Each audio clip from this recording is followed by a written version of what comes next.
Kalau dari awal Gus, maksudnya itu supaya orang-orang ini, masyarakat ini bisa tertarik Gus untuk mulai belajar meningkatkan dari syariat thariqah menuju ke hakikat sampai menuju ke ma'rifat, itu kira-kira apa masalahnya Gus? Kok poin apa yang harus mereka pahami, Iya, masyarakat pahami?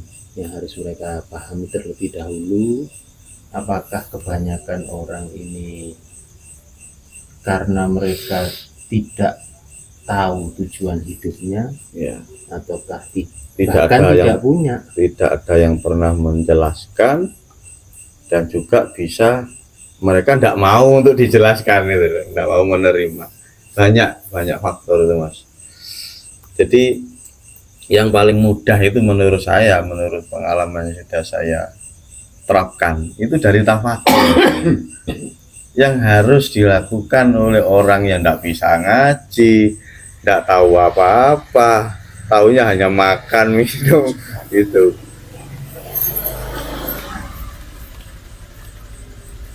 Tafakur apa yang harus ditafakuri? Organ tubuh kita ini loh. Tafakuri, kok bisa telinga ini mendengar, mata ini kok bisa membedakan biru, ini siapa yang membuat? Kalau bahasa Indonesianya itu direnungkan. Iya, direnungkan, melakukan perenungan. Kenapa kok makan ini kok enak, ada rasa asin, manis, gurih, dan lain sebagainya. Nah itu kan yang poin-poin yang harus diterapkan oleh orang-orang yang sama sekali awam tentang ilmu agama. Walaupun orang nggak pernah sekolah pun pasti bisa Mas, pasti bisa merenungi tangan, kaki, terus jantung, hidung, telinga, mata, rambut. Kenapa ini rambutnya alis ini kok enggak panjang-panjang? Lah yang ini kok motong berapa kali sudah, kan gitu. Kan sama-sama tumbuh dari satu tubuh, tapi kenapa tumbuhnya kok beda? Lah ini bahwasanya tanda bahwasanya tumbuhnya rambut itu juga ditata oleh Tuhan sesuai dengan fungsinya. Lah ketika orang-orang itu tadi mulai memahami ke situ, maka disitulah pintu-pintu rahmat, pintu-pintu hidayah Allah akan terbuka. Dia akan mulai suka dengan merenung, bertafakur, memahami keindahan-keindahan ciptaan Allah, dan akhirnya hatinya tertarik kepada Allah untuk selalu bertafakur, berterima kasih sama Allah. Itu paling tidak disitulah orang-orangnya yang tidak mengerti tahapan-tahapan ilmu, paling tidak seperti itu sudah bagus. Masih ada harapan apa gitu. Nah, kalau makan tidur main, tak pernah merenung, tak pernah bertafakur. Lah ini yang mau di mana nanti? Allah juga namanya juga tidak tahu, apalagi wujudnya Tuhan itu sendiri.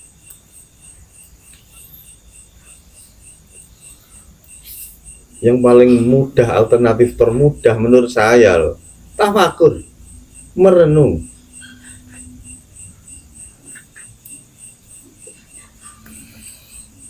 Tapi permasalahannya kan kadang orang itu sama sekali tidak sambung. Apa sih merenung itu? Apa sih? Memang betul-betul tidak paham sama sekali kadang itu. Ada orang yang seperti itu. Tidak tahu itu.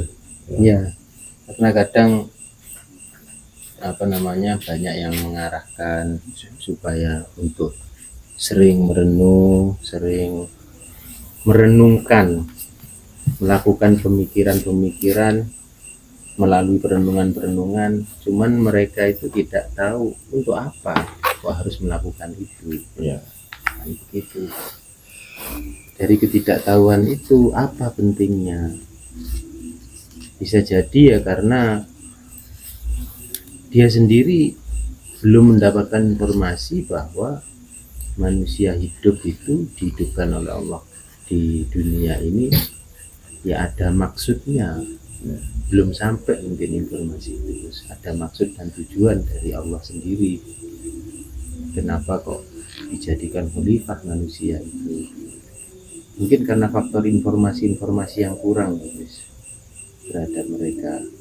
Sebetulnya informasi itu banyak, Mas, tapi kan ada yang akurat, ada yang enggak gitu loh. Hanya sebatas seperti Al-Quran itu hanya dibahas secara kulitnya saja, bahasanya saja, tapi tidak diajarkan untuk memahami dan mempraktekkan isi daripada Al-Quran itu. Yang banyak itu cuma diajarin membaca, ya sudah, selesai bisa membaca sudah, lepas sudah alim itu sudah katanya kan itu. Padahal masih belum. Yang terpenting itu menerapkan prakteknya, dan dari praktek itu akhirnya seseorang bisa merasakan hasilnya. Ya, itulah yang dimaksud pahala.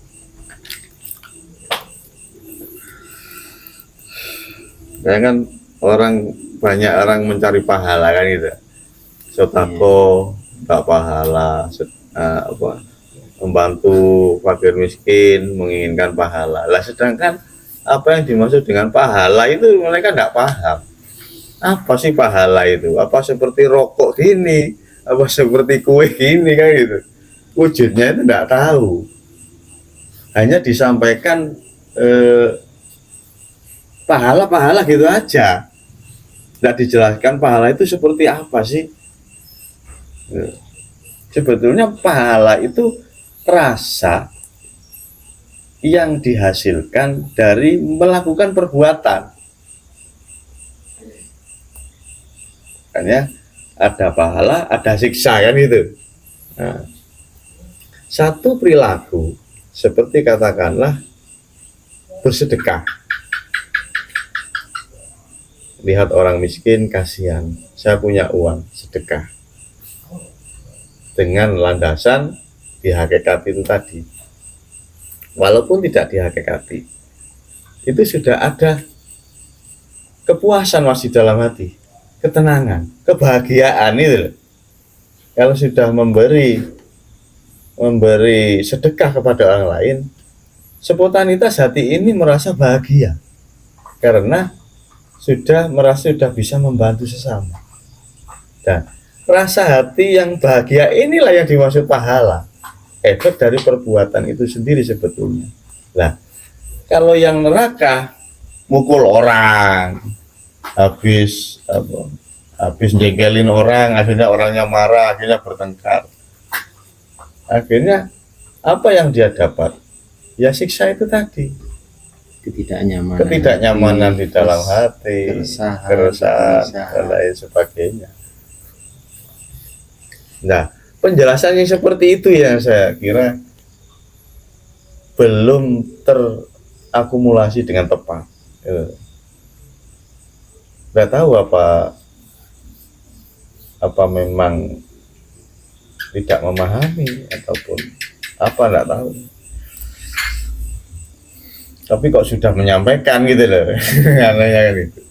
Tapi kok enggak. Kadang-kadang mungkin ya apa ya Gus, masih terjebak karena penjelasan seperti itu kan sebenarnya peruntukannya untuk anak-anak Gus. Biasanya untuk anak-anak yang khususnya yang belum akil balik, cukup dijelaskan bahwa pahala itu adalah modal.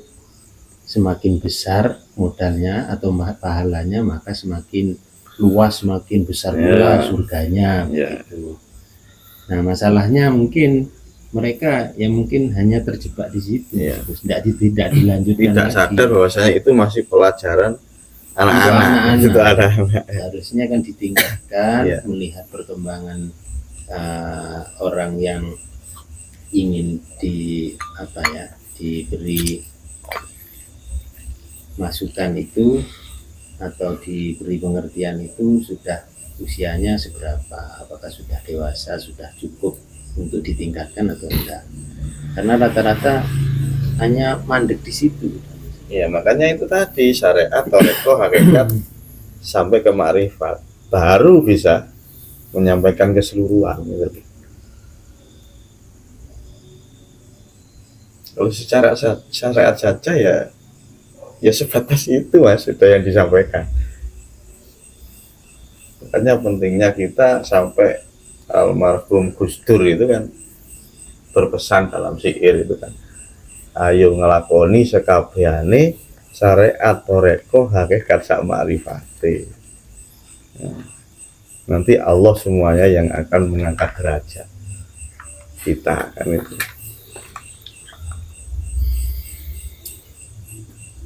Marilah kita jalankan syariat, thariqah, hakikat sampai menuju makrifat, kan itu pesan-pesan dari syairnya Gus Dur kan.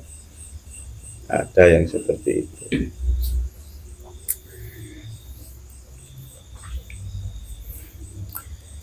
Terus ini lagi Gus, terkait hukum sebab akibat Gus, klausal lah Ya. istilahnya. Hukum sebab akibat, kalau sudah di makrifat Gus, bagaimana menempatkan hukum sebab akibat itu Gus? Karena kan dari penjelasannya Gus di awal itu di pembahasan kajian-kajian hakikat menuju makrifat itu sering Gus menyampaikan bahwa semuanya ini Allah. Iya. Nah, seperti itu. Kalau berdasar dari penjelasan itu kan mau nyambungkan, berarti sebab akibat ini bagaimana cara menyambungkan? Soalnya Masih berlaku atau tidak? Ya, kejadiannya memang seperti itu kan, sebab akibat kan seperti itu. Kalau kita makan akibatnya kenyang kan gitu. Nah, bagaimana cara mengaplikasikan? Kadang itu kan yang masih di tahapan syariat itu sulit Mas memahami antara takdir dan sebab akibat. Tapi kalau sudah di hakikat ke makrifat, sebenarnya sama saja Mas. Sebab akibat itu juga Allah sendiri yang membuat. Kan sudah selesai. Ya permasalahan ya keakuan diri manusia itu tadi yang ikut campur dalam andil takdir itu tadi. Betul. Sebab akibat itu ya memang betul seperti itu. Kalau disadari dari sisi ketuhanan. Tapi kalau disadari dari sisi manusianya, ya enggak ketemu Mas. Itu apakah berarti ya Allah sendiri yang sudah membuat pengaturan yang seperti itu? Iya benar, makanya kan sebetulnya kan sama kayak gini, sholat katakanlah, sholatnya orang syariat dan sholatnya orang yang sudah berhakikat makrifat kan sama Mas. Kalau dia tidak ruku ya tidak akan turun kepalanya kan gitu, sama orang syariat juga sama. Yang beda ini rasanya. Cuma itu saja. Sebab akibat itu yang membuat juga Allah. Nah, sama dengan gini, ikhtiar dengan menjalankan takdir kan ya. Kalau disyariatkan ikhtiar. Iya. Kalau di hakikat enggak, menjalankan takdir, menjalani takdir. Nah, gitu. Ini kayak beda. Tapi sama Mas.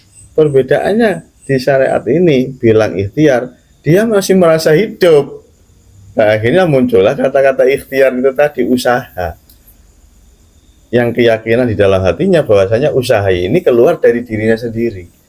bukan atas kehendak Allah. Ini yang tidak ada, gitu loh. Nah, kalau sudah sadar ini ikhtiar ini juga kehendak dari Allah, ya sama, tidak ada bedanya. Ikhtiar sama menjalani takdir, jadi satu juga. Gitu. Nah, kalau masih dari dua sisi, ya tidak bisa ketemu, Mas. Tidak bisa jadi satu nanti. Pemahamannya bagaimana ya? Selamanya tidak akan bisa memperoleh penerangan di dalam hatinya. Masih beda aja, seperti kodok dengan takdir itu kan baik, sulit memang itu. Kalau kita belajar di kitab-kitab syariat kan, apa sih bedanya kodok dengan takdir ini kan gitu.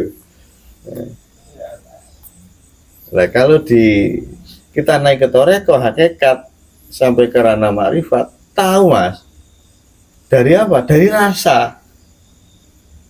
Oh, kodok itu rancangan. Takdir ini rancangan yang sudah terjadi, sedang terjadi dan sudah terjadi. Ini takdir.